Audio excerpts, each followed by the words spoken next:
এবং সাকিবের মতন একটা খেলোয়াড় যে দেখে একটা বিশ্বনন্দিত একটা খেলোয়াড় আমাদের জন্য একটা বড় প্রাইজ। আমি মনে করি যে এই মামলা টিকবে না, টিকা উচিত না, ব্যক্তিগত আমার মতামত। কারণ এরকম প্রচুর মামলা আরও দেখতে হচ্ছে, কোনটা টিকবে কোনটা টিকবে জানি না।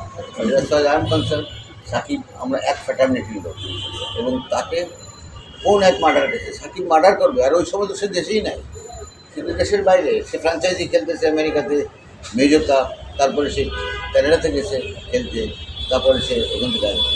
তো আমি মনে করি এই কেসটা উইথড্র করা উচিত, আমার আবেদন থাকবে।